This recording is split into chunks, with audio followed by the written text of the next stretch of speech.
Buenos días a todos y bienvenidos. Gracias por acompañarnos en este nuevo webinar organizado por Atlanter en colaboración con uno de nuestros partners, que es la British Chamber of Commerce in Spain. Mi nombre es Guillem Royo, formo parte del equipo de marketing de Atlanter y seré el encargado de acompañaros durante la sesión de hoy.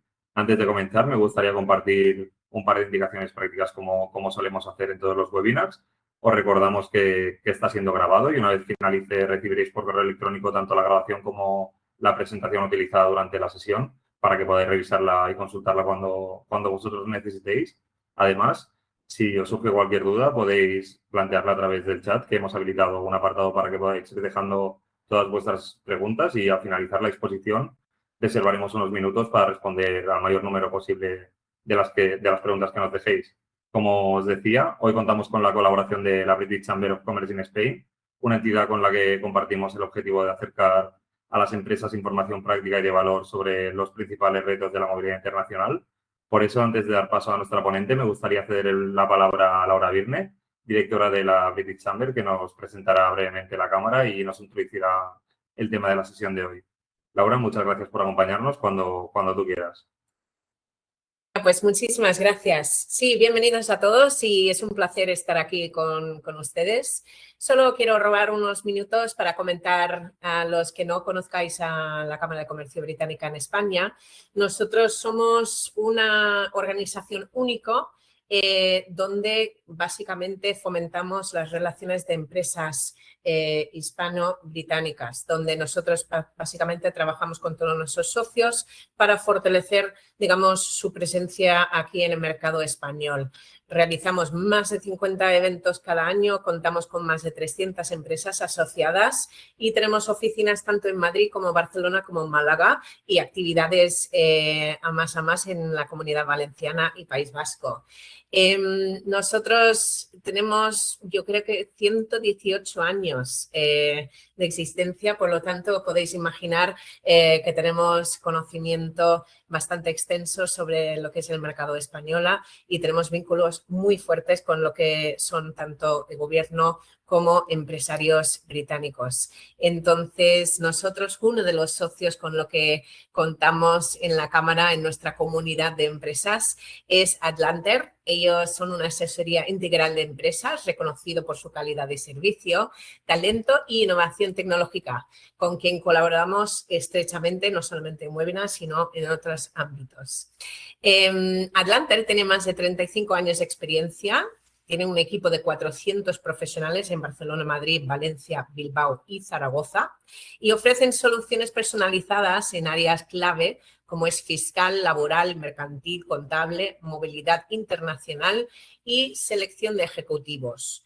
Están enfocados en entender cada negocio para ofreceros pues, un asesoramiento y un impulso de crecimiento desde la creación hasta la expansión internacional.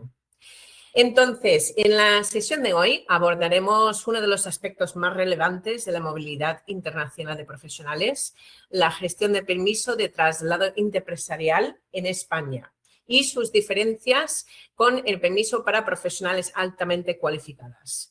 Analizaremos los criterios clave para su correcta tramitación, los errores más, importantes. Para ello, contamos con Nerea Martínez Martino, International Mobility Consultant en Atlanter, que compartirá el enfoque práctico dirigido a empresas que gestionen desplazamientos internacionales de profesionales. Muchísimas gracias y que disfrutéis de este webinar. Bueno, buenos días, yo soy Nerea. Muchas gracias, Laura, por la introducción y vamos a entrar ya un poco en lo que es el tema de este webinar, que como decía Laura, pues va a ser tratar el permiso como ICT en España. Vamos a ver un poco los criterios, gestión de perfiles complejos y la decisión estratégica frente al permiso de profesional altamente cualificado. Un poco resumir lo que vamos a ver, ¿vale? Para estructurarlo, vamos a ver primero el contexto de la movilidad internacional hoy en día y la aplicación de la Ley 14/2013, que es la ley que aplica para el permiso de ICT. Luego entraremos un poco en lo que es el permiso de ICT, qué tipo de modalidad hay aquí en España, cuál es el alcance, un poco los requisitos técnicos y qué retos nos presenta hoy en día este tipo de permiso a los profesionales que nos dedicamos a tramitarlos. Y luego ya, pues a partir de ahí entraremos en un punto muy importante que es cómo los perfiles operativos encajan dentro del concepto especialista, que es también uno de estos requisitos para el ICT. Analizaremos las diferencias claves y qué puntos hay que tener en cuenta para decidir entre un ICT y un profesional altamente cualificado. Haremos unas breves conclusiones como resumen de todo esto y al final pues haremos lo que es el turno de preguntas y respuestas. Antes de entrar en lo que es propiamente el permiso de ICT, es muy importante entender cuál es el contexto en el que se están moviendo hoy en día las empresas. La movilidad internacional ha dejado de ser algo puntual y se ha convertido en una parte estructural dentro de lo que son la operativa de muchas organizaciones. Es decir, ya no hablamos de casos aislados, ¿no?, sino que las compañías, de manera muy consciente, están intentando mover talento entre países como parte de su estrategia global. Y dentro de este contexto, aquí en España, pues disponemos de una vía que es especialmente relevante, que es la Ley 14/2013 y la UGE, que es pues, la autoridad que tramita todos los permisos que van por esta ley. ¿Qué beneficios nos aporta tener la Ley 14/2013? Pues, por un lado, que trabajamos con plazos que son mucho más hábiles, el máximo serían 20 días hábiles, y a la vez contamos con el silencio administrativo positivo. Quiere decir que si pasan 20 días hábiles y no obtenemos una respuesta, pues ese permiso se considera que está automáticamente concedido. Al final, tener esta vía lo que hace es que pues, facilita mucho la gestión de proyectos internacionales, ¿no? Al final, cuando tratamos con lo que es el régimen general, los plazos que estamos trabajando son mucho más amplios, llegando, por ejemplo, 3 o 4 meses incluso, ¿vale? Otro beneficio que encontramos al tramitar permisos por esta ley es que no aplica la situación nacional de empleo. Esto quiere decir que no es necesario para el empleador justificar la inexistencia de candidatos dentro del mercado laboral español, sino que al final el foco solamente se pone en la cualificación de ese trabajador y en la necesidad real que tiene la empresa de aportar un perfil como ese dentro del proyecto pues, que estén gestionando. Al final, más allá de esta estrategia, ¿vale?, hay una idea clave que es muy importante y que para mí va a marcar lo que es un poco este webinar, y es que el permiso que se elige condiciona completamente el proyecto que esa empresa está gestionando, ya que va a impactar en plazos, va a impactar en costes y, por supuesto, va a impactar en lo que es la estabilidad del desplazamiento. Y ahí es donde empieza pues, realmente la estrategia dentro de la movilidad internacional, porque hay que quedarse con la idea de que no solamente se trata de tramitar un permiso, sino de entender bien cuál es el negocio de esa empresa y elegir la vía adecuada desde un inicio para poder evitar posibles problemas en el futuro, no solamente a nivel de la movilidad internacional. Con este contexto en mente, entraríamos en lo que es el permiso ICT, el permiso para traslado intraempresarial, que al final es una figura que es pues, actualmente de las más utilizadas dentro de la movilidad intraempresarial, pero que en la práctica pues, también es una de las que puede generar más dudas. Cuando hablamos de un ICT, al final estamos hablando de una herramienta de movilidad que tiene, que dentro de un mismo grupo de empresas van a utilizar para desplazar a un trabajador extracomunitario. En este caso estamos hablando de España, lo desplazarían a España, pero que esta persona va a seguir teniendo vínculo con la empresa de origen. Por ejemplo, tenemos una empresa que tiene un trabajador en China, la sede china, y empiezan un proyecto en España y necesitan traer a trabajadores de la sede china a la sede de España. En este caso, lo que recomendaríamos es utilizar un permiso de ICT, porque al final estamos hablando de que es un proyecto temporal. Esa persona va a seguir teniendo vínculo con su empresa de origen, el contrato va a seguir siendo con la empresa de origen, ¿vale? Es importante aclarar aquí que suele ser algo que genera bastante confusión, y es que el ICT no es solamente un traslado laboral o un desplazamiento interno en el sentido que nos marca, por ejemplo, el Estatuto de los Trabajadores, sino que en este caso es una figura específica, es una figura de extranjería que tiene sus propios requisitos y que sigue su propia lógica. ¿Vale? Entonces, como vemos aquí en la presentación, dentro del ICT tenemos dos tipos, hay dos modalidades. Tendríamos el ICT UE y el ICT nacional. El ICT UE está pensado para aquella movilidad dentro de la Unión Europea, siempre dentro del mismo grupo empresarial, se entiende, y que al final permite no solamente trabajar en España, sino que esta persona pues, pueda desplazarse al resto de Estados miembros. Esta modalidad aplicaría a 3 tipos de perfiles. Por un lado tendríamos los directivos, los especialistas y aquellos trabajadores que están en formación.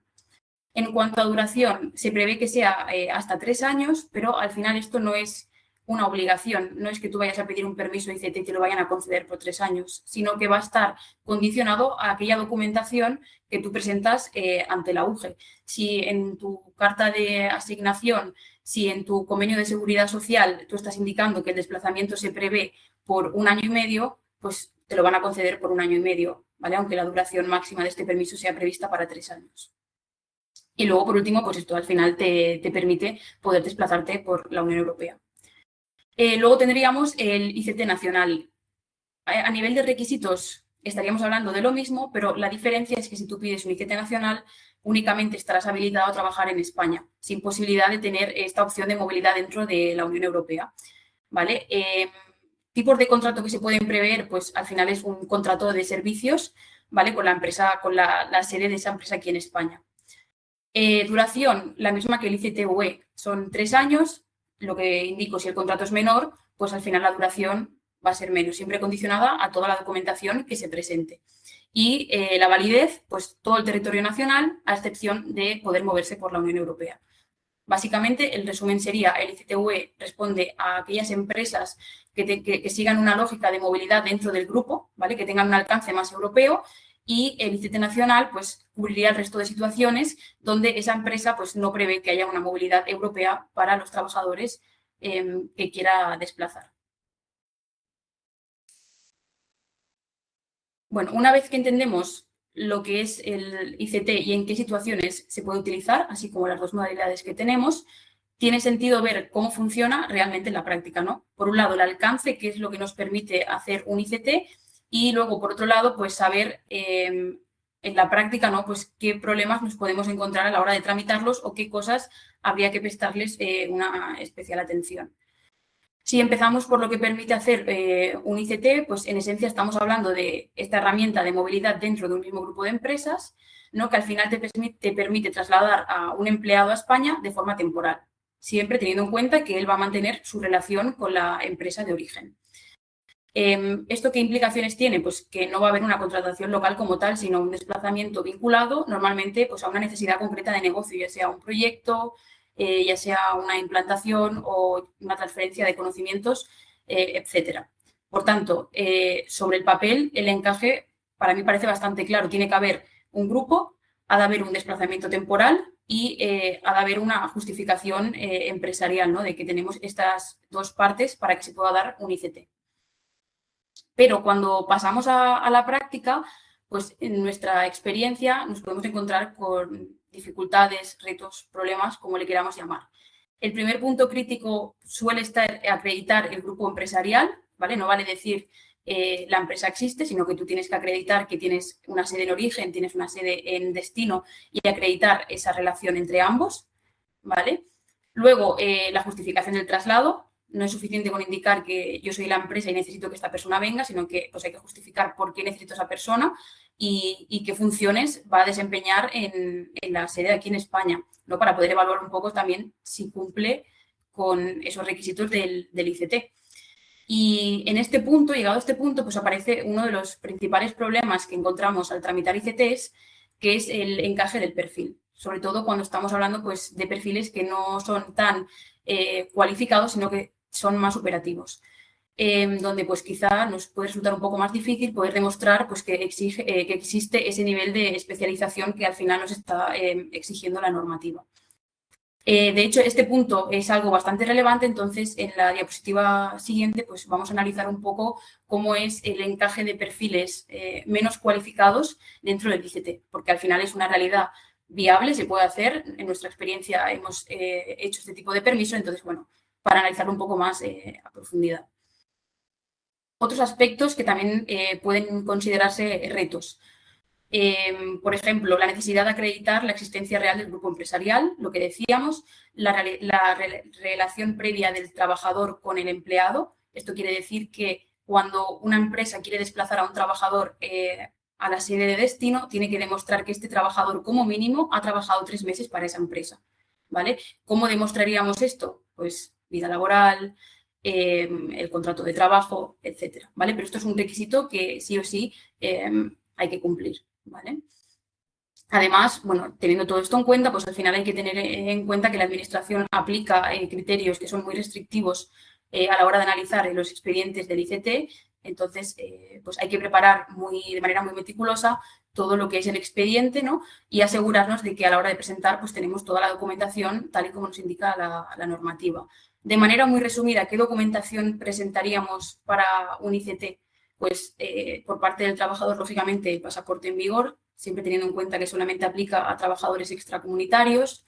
Luego, documentación que acredite el traslado. En este caso, para los ICTs se usa una carta de asignación, una carta de desplazamiento, donde básicamente se indica la información de la empresa de origen, se indica la información de la empresa de destino, condiciones salariales, que el salario que tenga en China sea el equivalente al convenio aquí en España, cuáles son las condiciones en las que el trabajador va a estar trabajando aquí en España, vacaciones, etcétera, ¿vale? Y esta carta, pues al final es muy importante porque es uno de los documentos que va a marcar la validez del permiso de residencia, ¿no? En esta carta tú vas a indicar el tiempo estimado por el que quieres trasladar a este trabajador. Luego también vamos a presentar la titulación o la experiencia. En el caso de los ICTs, como decía, tenemos dos opciones. Tenemos los ICTs que van por titulación superior, ya sea un grado universitario, un máster, etcétera. O también nos podemos encontrar con el supuesto de que haya personas que no tengan una titulación superior. En este caso, lo que haríamos sería acreditar 3 años de experiencia dentro del mismo sector. No necesariamente con la misma empresa, pero sí dentro del mismo sector y relacionado con la posición que va a ocupar en España. Presentaríamos un currículum actualizado, presentaríamos una acreditación laboral para probar estos 3 meses con el grupo empresarial que lo está desplazando. Le pediríamos un certificado de antecedentes penales también al trabajador y, por último, documentación de la existencia tanto de la empresa de origen como de la empresa de destino. Luego, un punto también a tener en cuenta y que pues, quizá es el que puede causar más dificultades a las empresas es el tema de la seguridad social. Sin entrar muy a detalle, simplemente pues, añadir que al final es un caso, hay que analizar caso por caso. Hay países que tienen un convenio de seguridad social con España y en ese caso pues, se pediría un certificado de cobertura de seguridad social, ¿vale? Pero como digo, no todos los países tienen este acuerdo, por tanto, habría que analizar caso por caso. Al final, todos estos puntos nos llevan a una idea muy clara y es que cumplir los requisitos sobre el papel, tal y como dice la norma, pues no es suficiente. Al final, la clave está en ver cómo planteamos el caso y ver cómo justificamos este desplazamiento, ¿vale? Porque al final, un encaje formal, pues no siempre va a garantizar la viabilidad de un ICT. Vale, como decía, recuperando el tema de los perfiles, ¿no? Es uno de los puntos que puede generar como más dificultad en la práctica, así que bueno, vamos a centrarnos ahora en entender lo que realmente es un especialista para la normativa, ¿no? Y ver en qué caso sería aplicable y cuándo no. Cuando hablamos de ICT, pues es muy importante entender que no depende tanto de la categoría profesional de ese trabajador, ¿vale? No es una cuestión de si el perfil es más directivo o menos, o es más operativo o menos, ¿vale? La clave está en el nivel de especialización que esa persona está aportando a la empresa, al proyecto de la empresa. De hecho, la normativa, que la he indicado aquí, que es la Directiva 2014/66 de la Unión Europea, lo que hace es definir al especialista y lo que te dice es que es aquella persona que tiene conocimientos específicos que son esenciales para la actividad de la empresa, ya sea por las técnicas que utiliza, por la tecnología que domina o por su propia experiencia dentro del grupo empresarial, ¿vale? Entonces, en este punto, además, hay algo que es muy importante y que a veces se puede malinterpretar y es que, como decía, no todo pasa por tener una titulación universitaria para tramitar un permiso de extranjería.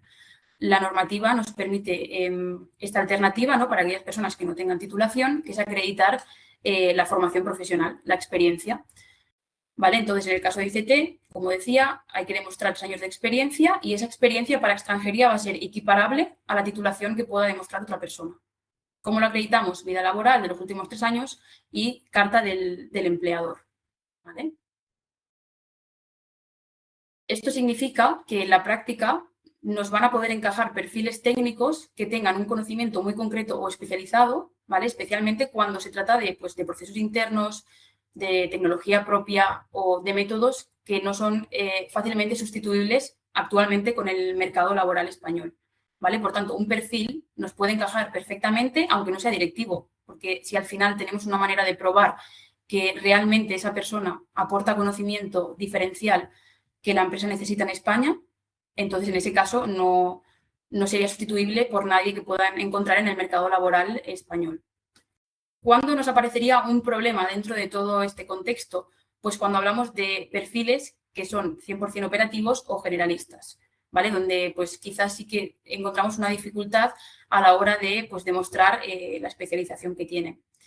Y en este caso, pues sí que es verdad que la administración suele considerar que son puestos que pueden ser cubiertos por el mercado laboral y ahí es donde nos podemos encontrar pues, un riesgo mayor de denegación o incluso de requerimiento, ¿vale? Entonces, como resumen en el tema del perfil, cuando una empresa se encuentra un perfil y tiene dudas, ¿no?, de cómo poder encajarlo dentro del perfil del ICT, la recomendación es fijarse no tanto en el puesto o la categoría profesional de esa persona, sino la pregunta clave que deberían hacerse es qué conocimiento aporta esta persona, ¿no?, y por qué esta persona va a ser esencial para el proyecto que yo voy a llevar a cabo. ¿Vale? Entonces,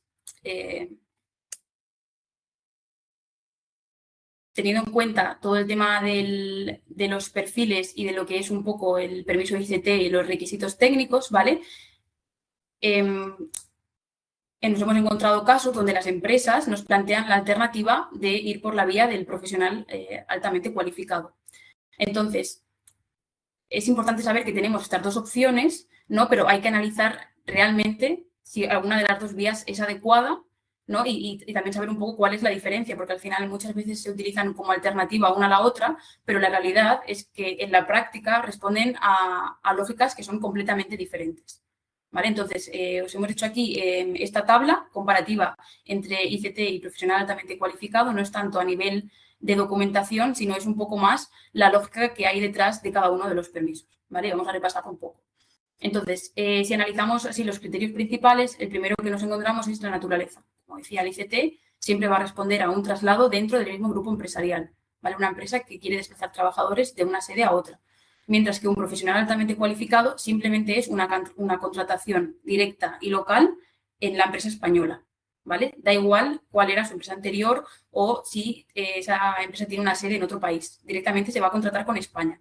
Y esto, al final, tiene una consecuencia inmediata en el vínculo laboral. Quiere decir que el ICT siempre va a mantener su vínculo con la empresa de origen, ¿vale? Va a seguir contratado por empresa de origen, mientras que el profesional altamente cualificado va a estar contratado por la empresa española. Esto quiere decir que, por ejemplo, un profesional altamente cualificado que tiene un contrato con la empresa china, pero que por el motivo que sea no pueden aplicar a un ICT, ¿vale? Si quieren aplicar a un profesional altamente cualificado, esta persona deberá extinguir su relación con la empresa de origen, ¿vale? Porque solamente puede estar contratada en un único lugar. También hay diferencia en cuanto a lo que es la relación previa. Como decía, el ICT te exigen trabajar con esa empresa en el momento de la solicitud al menos 3 meses, ¿vale? Y esto hay que probarlo. Y el profesional altamente cualificado no tiene ningún tipo de exigencia en cuanto a trabajo previo, ¿vale?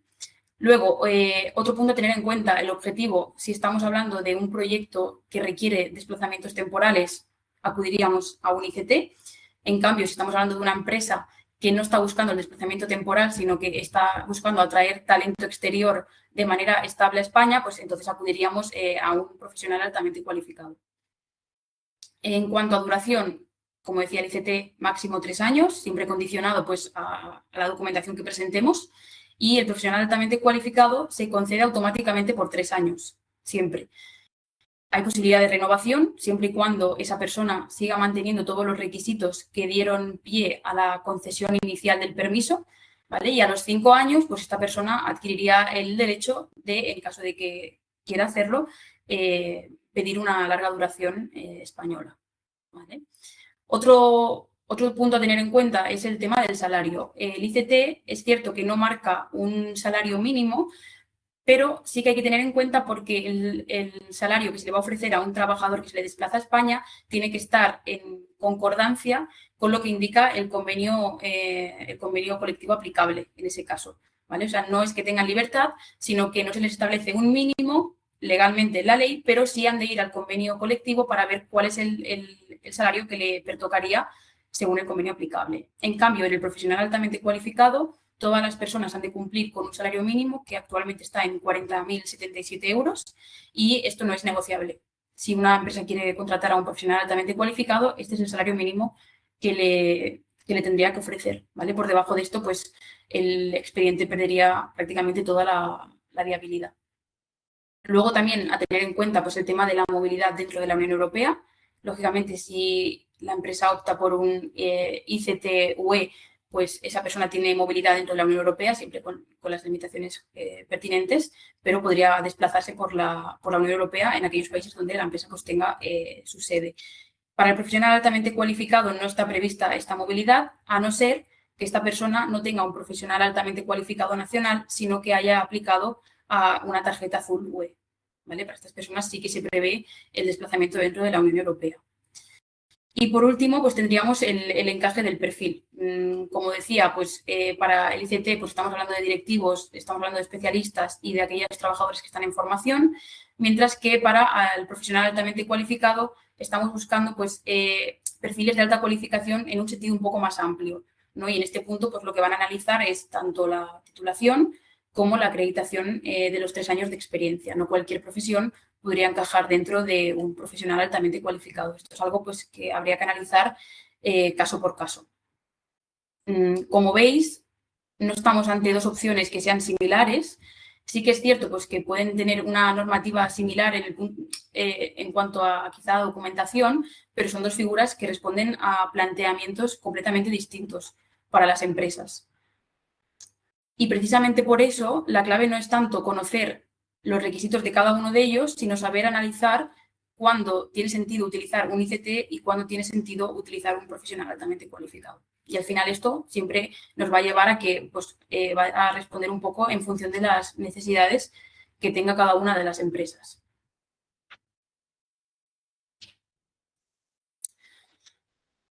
Una vez que entendemos el permiso de ICT y entendemos el profesional altamente cualificado, la empresa tendría que plantearse cómo hacer la toma de decisión, ¿no? Cómo decidir qué tipo de permiso nos va a ir mejor en función de nuestras necesidades.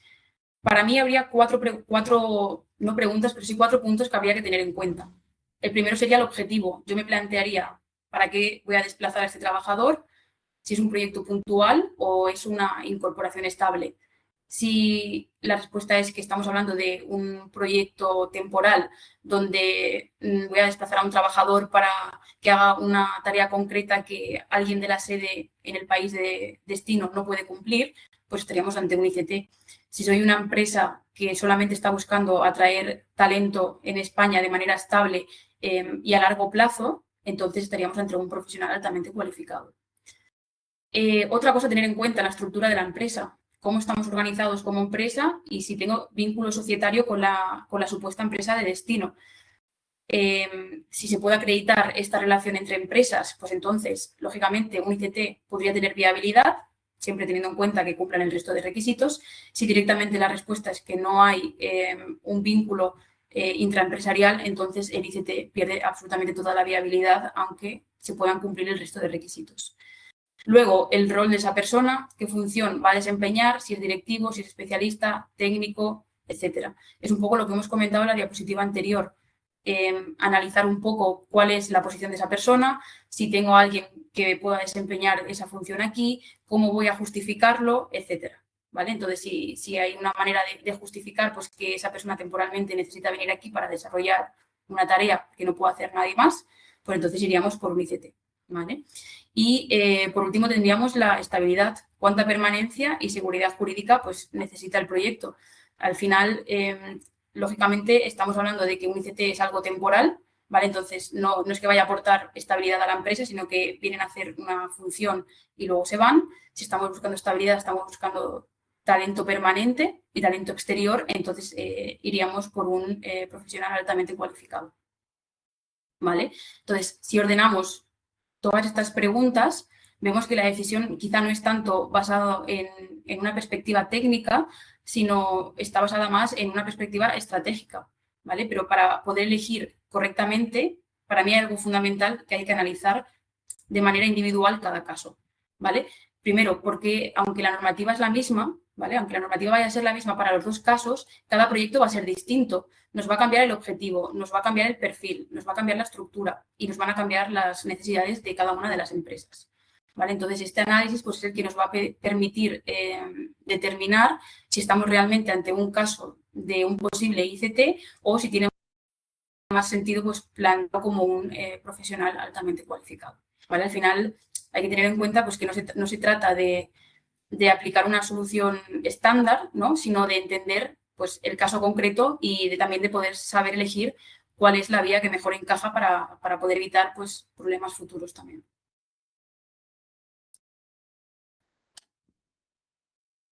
Y para cerrar un poco todo este tema, me gustaría dejaros algunas ideas claves, ¿no?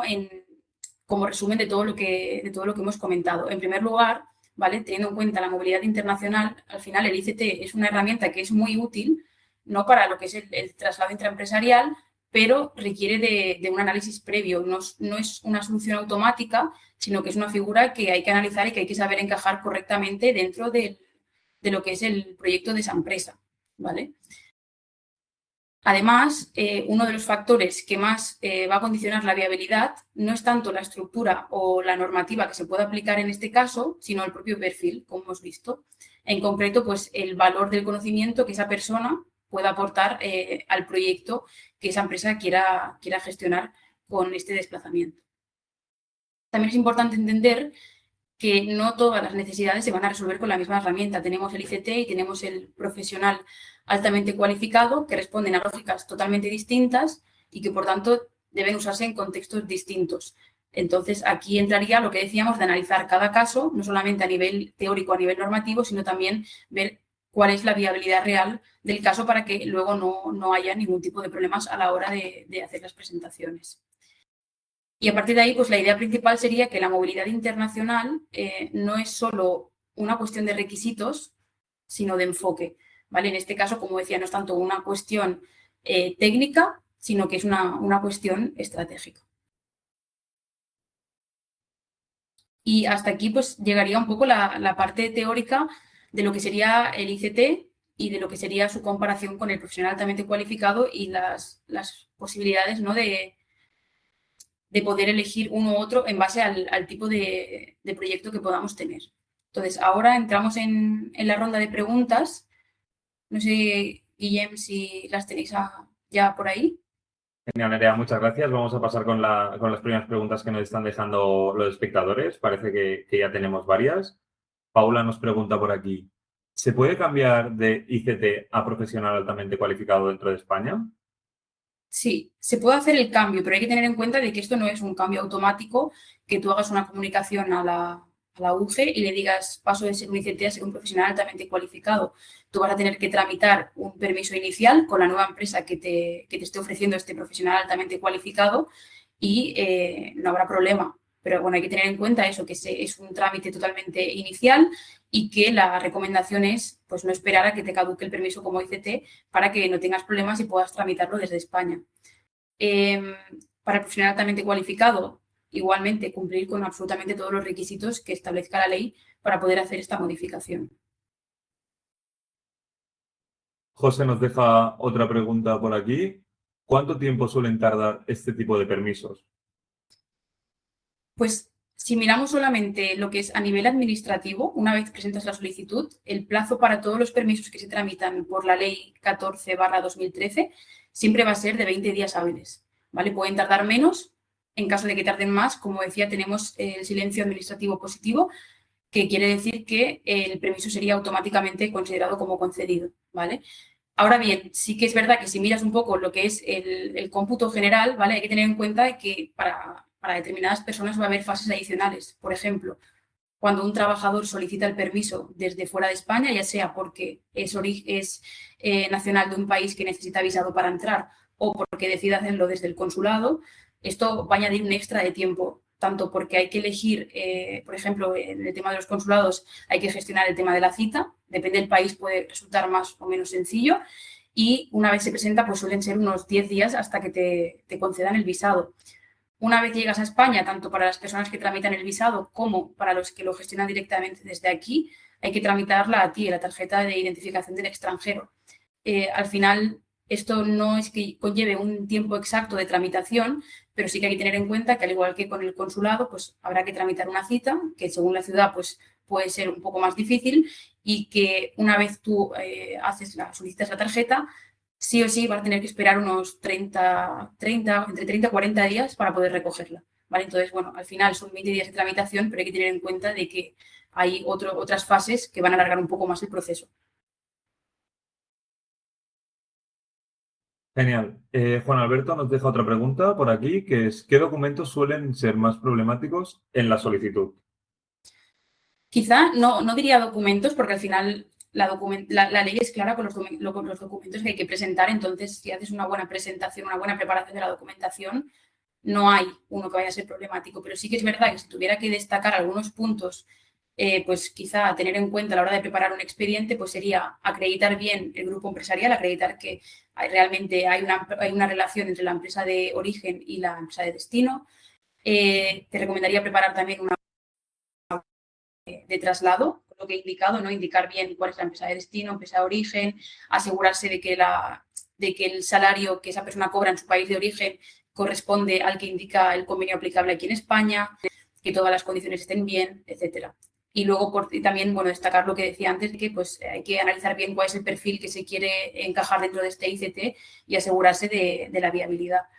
Luego, quizá, si a nivel más práctico, no te digo que te vayan a presentar problemas, pero sí que son cosas a tener en cuenta, pues quizá el tema de apostillas, tema de traducciones juradas y el documento de seguridad social que decía, ¿no? Que según el país pues puede ser un poco más difícil de conseguir o quizá puede tardar un poco más. Son cosas a tener en cuenta.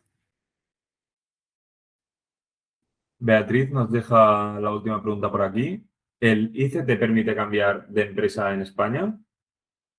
No, el propio permiso de ICT no te permite cambiar de empresa. Si tú decides que vas a cambiar de empresa, ya sea porque quieres romper la relación laboral, porque otra empresa te ofrece otro puesto, lo que tienes que hacer es comunicar la extinción de este permiso y pedir un permiso inicial con la nueva empresa con la que vayas a trabajar, ya sea ICT, ya sea otro ICT, ya sea otro profesional altamente cualificado, cualquiera de los permisos, ¿vale? Pero no te va a servir el mismo permiso. El permiso queda extinguido en el momento en el que tú rompes la relación laboral con la empresa con la que lo has solicitado. Y esto es algo que ocurre con todos los permisos de la Ley 14/2013. Los permisos están condicionados a la empresa con la que se solicita. Si la relación laboral se extingue, el permiso también se extingue. Genial. Parece que nos dejan más preguntas en el chat. Por cuestión de tiempo no nos va a dar tiempo a responderlas todas. Bueno, recordamos que todas serán contestadas posteriormente por correo electrónico y no nos vamos a olvidar de nadie. Así que muchísimas gracias, Nerea, por compartir con nosotros una visión tan práctica y útil sobre la gestión del permiso ICT y su comparación con el permiso para profesionales altamente cualificados. Quisiera aprovechar también para agradecer a Laura y a la British Chamber of Commerce in Spain su colaboración con la organización de este webinar. Para Atlanter es un placer seguir impulsando este tipo de iniciativas junto a entidades que, como la Cámara, trabajan para acercar conocimiento y generar valor para las empresas. Y, por supuesto, muchas gracias también a todos vosotros por acompañarnos hoy y por vuestra participación, especialmente por las preguntas que habéis planteado durante la sesión. Y recordamos de nuevo que todas aquellas que no haya dado tiempo a responder serán contestadas por correo electrónico. Antes de despedirnos, os recordamos que en las próximas horas recibiréis un correo electrónico con la grabación del webinar y la presentación utilizada durante la sesión de hoy y una breve encuesta de satisfacción, y os agradeceríamos mucho que podáis dedicarle un minuto, ya que vuestra opinión nos ayuda a seguir mejorando estos encuentros. Si después del webinar os surge cualquier consulta relacionada con la movilidad internacional, extranjería o desplazamientos internacionales de profesionales, el equipo de Atlanter estará encantado de ayudaros. Gracias de nuevo por vuestra asistencia y que tengáis un excelente día y esperamos volver a veros muy pronto en próximos webinars de Atlanter. Hasta la próxima.